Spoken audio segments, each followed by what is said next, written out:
warahmatullahi wabarakatuh.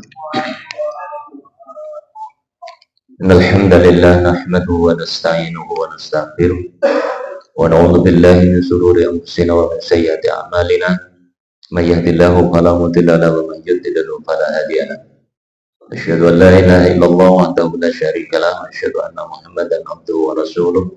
Allahumma shalli wa sallim ala habibina wa qudwatina Rasulillah Muhammad sallallahu alaihi wasallam wa ala alihi wa ashabihi wa man tabi'ahum bi ihsan ila yaumil qiyamah. Alhamdulillah, semoga kita bersyukur pada Allah malam hari ini dengan curahan rahmatnya Allah Subhanahu wa taala. Tadi kita bisa melaksanakan aktivitas kita, khususnya tilawah Al-Qur'an, dan itu adalah bagian kewajiban kita untuk senantiasa berinteraksi dengan Al-Qur'an. Ya, siapa kalau bukan kita ya. Maka dari itu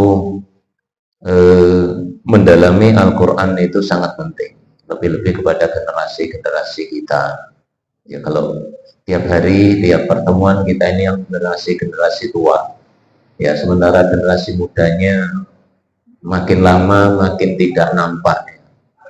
Maka dari itu tanggung jawab kita sebagai generasi tua bagaimana mempersiapkan generasi muda. Kita akan lanjutkan kajian kita dari kitab Asrul Qawaid bil Istiqomah. Di kajian yang lalu kita sudah ambil beberapa poin. Ya, sekarang kita ambil kaidah yang ke-6, yaitu la takunul istiqamatu illa lillah wa billah wa la amrillah.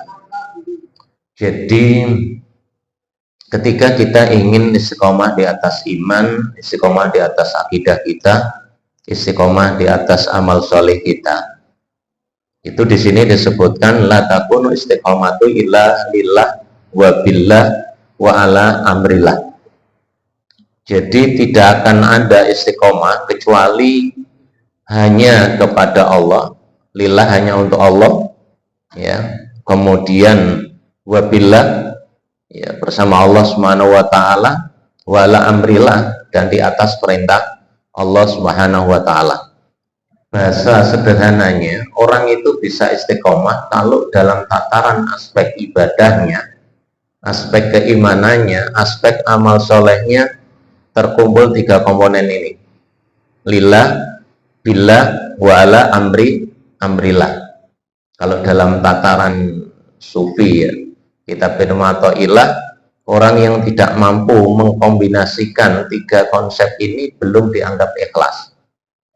Tapi itu bukan kita yakini gitu ya. Kalau ini harus semuanya, kemudian orang itu dianggap belum beribadah. Alangkah banyaknya orang yang tidak beribadah, atau alangkah banyaknya orang itu yang ibadahnya belum diterima. Maka kalau dalam konsep ikhlas, ya lillah, billah, wala amrillah, ini yang penting motivasi kita beribadah tentunya sebagai seorang beriman itu atas perintahnya Allah. Kita beribadah itu sebagaimana Allah menciptakan kita, atas perintahnya Allah Subhanahu wa taala.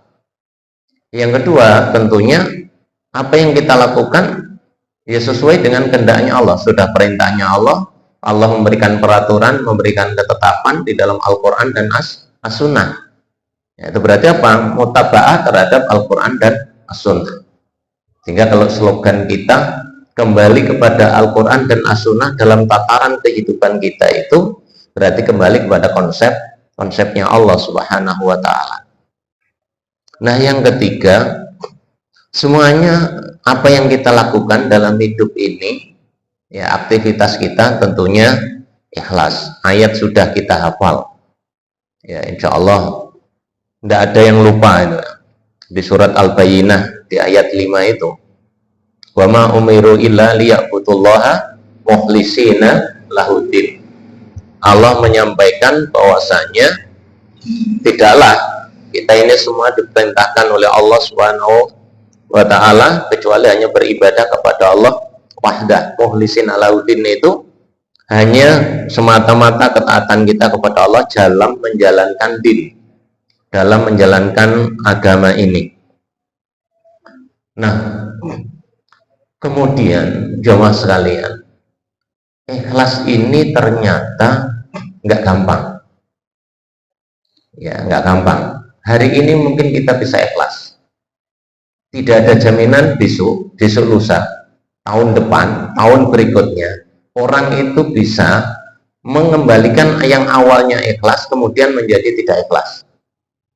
Ya, kalau Ibnu Rajab menyampaikan gini, orang itu kadang-kadang beribadah, niat awalnya sudah ikhlas. Ya, kita niat awalnya kita tadi berangkat ngaji. Tujuannya apa kira-kira? Kalau ikhlas tujuannya apa? Lillah billah, ala amrillah, mencari ridhonya Allah. Nah, ternyata setelah kita niatnya itu benar, tapi ketika kita sampai di takwa, waduh, aku nggak ngaji izin. Berarti untuk siapa itu? Isinya sama siapa? Manusia. Ketika awalnya kita berangkat sudah menyatakan lillah billah, kemudian alhamdulillah, kemudian ketika di dalam kita sudah potensi ini, kemudian niat kita beda. Izin karo koncone nek gak ngaji. Maka yang tujuannya tadi kepada Allah berpindah di situ. Ya, itu. Saya baca beliau Ibnu Rajab tuh ngeri sebetulnya. Kita niat ibadah sholat berjamaah, nggak taunya samping saya anak ada Pak Ari. Kemudian di benak saya, waduh aku nih samping Pak Ari, Pak api nih. Padahal di awal dari rumah tadi nggak ada unsur itu. Nah itulah yang kemudian masuk pada bisikan di saat orang pada posisi awalnya lillah karena Allah, ya, wa'ala amrillah, tapi suatu saat dia akan goyah. Disitulah kemudian amal itu tertolak. Sama, kita sudah sering saya sampaikan, kita sudah niatnya ikhlas 1 tahun, 2 tahun, 3 tahun, muncul iblis. Nah, muncul lagi ngomong-ngomong, saya Pak Ari dan Ustaz Nawir kon roh wingi sing nyumbang itu sapa? Aku. Nah, berarti sudah hilang. Makanya pengertian wa ma umiru illa liya'budullah mukhlisina lahuddin itu lurus, sehingga mulai tidak peduli nanti dilihat orang atau dipuji orang atau enggak, karena aspek-aspek ibadah hanya kepada Allah, ya disitulah apa potensi kita untuk menjaga istiqomah itu. Maka Allah menyebutkan di dalam surat Hud itu di ayat yang 112, astaqim kama umirta. Hendaklah kalian itu betul-betul berada pada jalan yang benar, jalan yang lurus, sebagaimana diperintahkan kepada. Artinya inilah yang sebenarnya bahwa orang itu akan mampu istiqomah di atas ibadahnya, istiqomah di amal solehnya. Motivasi utama hanya Allah Subhanahu wa Ta'ala. Maka kalau kita kemudian menyadari kalimat atau ayat iya karena butuh wa iya karena stain, itu berarti diri kita hanya menyandarkan semata-mata kepada Allah Subhanahu wa Ta'ala. Sehingga tataran di tarkib itu, ya, menurut Ustaz Munawir, ini maf'ulnya didahulukan. Iya karena butuh, seharusnya nak butuh iya ka, tapi ini iya karena butuh wa iya karena stain. Jadi ketika itu ada susunan yang memang Allah letakkan, berarti ada hal yang harus kita gali. Harus kita gali apa? Benar-benar kalau kita ibadah itu semata-mata hanya kepada Allah. Kemudian kalau kita memohon, tidak ada yang mampu memberikan pertolongan terhadap apa yang kita inginkan, apa yang kita minta, kecuali hanya Allah Subhanahu wa Ta'ala. Maka perintahnya Rasul, ikhris alama yang fauqa wasta'in billah. Punyalah kamu semangat, ya. Ikhris punya semangat, punya giroh, ya, untuk senantiasa apa? Alama yang fauqa, apa yang bisa bermanfaat bagi kamu. Punya semangat yang tinggi untuk berbuat kebaikan, punya semangat tinggi untuk fastabiqul khairat, ya. Wasta'in billah, jangan lupa minta pertolongan kepada Allah Subhanahu wa Ta'ala. Karena kita ini lemah, kita ini banyak kekurangannya. Tidak mungkin kita merasa kuat atau mampu menyelesaikan problem itu yang ada dalam diri kita kecuali minta pertolongan kepada Allah Subhanahu wa Ta'ala. Nah, poin ini yang kemudian ditulis oleh para ulama ada dalam tataran keikhlasan seseorang. Itu adalah kembali kepada hati seseorang di saat orang menuju liwajhillah. Ya, kalau wasilah bukan berarti wajahnya Allah, tapi semata-mata untuk mencari ridhonya Allah, karena manusia itu baru melihat Allah kalau nanti dimasukkan surga. Jadi kita ini baru mampu melihat Allah, melihat wajah Allah bagaikan bulan purnama ketika kita berada di surga. Ya, kalau di neraka gak kira melihat, Pak Arif. Ya, kalau yang di surga kenikmatan yang paling agung ternyata apa? Ya, ketika kita melihat Allah Subhanahu wa taala. Maka pada waktu itu sahabat bertanya, Rasul, apakah kita nanti akan bisa melihat wajahnya Allah? Rasul berikan gambaran, sebagaimana kau nanti melihat bulan purnama itu, maka kau akan bisa melihat wajahnya Allah. Dan itu adalah kemuliaan yang paling tinggi, kenikmatan yang paling tinggi yang sangat diharapkan. Dan itu adalah bagian dari rahmatnya Allah Subhanahu wa ta'ala. Maka jemaah sekalian yang dirahmati oleh Allah Subhanahu wa ta'ala, ketika kita beribadah, konsep ini harus dijaga betul, ya, dijaga betul, karena itu yang menentukan kedudukan kita nanti di hadapan Allah Subhanahu wa ta'ala. Kalau itu tidak mampu dijalankan, maka kita tidak akan mungkin bisa istiqomah di atas kehidupan kita. Kemudian yang perlu kita garis bawahi, bahwa orang yang menafsirkan, ya, kemudian hanya menafsirkan bahwa ibadah ini harus menyatu dengan Allah, itu adalah penafsiran yang menyesatkan. Yang kemudian muncullah namanya widatul wujud, itu manunggaling kawula Gusti. Jadi kita bagaimanapun status kita tidak akan pernah berubah. Status kita manusia, maka sampai kapanpun kita itu tetap menjadi manusia, menjadi hambanya Allah Subhanahu wa ta'ala. Setinggi apapun kapasitas kita, ibadah kita, keimanan kita, kita tetap sebagai manusia. Nah, hanya motivasi yang kemudian dikaitkan dengan niat kita di saat ibadah itulah yang lebih penting. Makanya kan ibadah yang diterima sudah, kita sebagai seorang mukmin, syarat utama kita penuhi. Syarat kedua, kita mencari ridhonya Allah Subhanahu wa ta'ala. Syarat yang ketiga tentunya mutaba'ah. Maka komponen ini sudah. Kalau kemudian kita diperintahkan wa'bud, beribadahlah kepada Allah Subhanahu wa ta'ala, hatta ya'tiyakal yakin, itu bukan berarti kita bisa menyatu dengan Allah, enggak. Tapi sebagaimana takrif ihsan, apa? Anta budallah ka'annaka tarahu fa illam takun tarahu fa innahu yara. Kalau kau sudah beribadah, ibadahlah kepada Allah Subhanahu wa ta'ala. Ya. Ka'annaka tarahu, seakan-akan kita melihat Allah. Kalau kita nggak bisa lihat, yakin bahwa Allah itu as-sami, Allah itu al-alim, Allah itu maha mendengar, Allah maha mengetahui, Allah juga maha melihat. Maka itu sudah masuk tataran ibadah kita udah benar, ya, sudah sesuai niatnya, kemudian juga mutabaannya. Nah, itu baru nanti kita bisa lurus. Tapi kalau kemudian hanya minta pujian manusia, pasti nggak bisa istiqomah. Berjuang karena insan, berjuang karena makhluk, itu pasti tidak akan istiqomah. Suatu saat akan mengalami futur, ya, mengalami futur. Nah, kita ngaji ini kalau nggak benar-benar istiqomah, ya merodolin.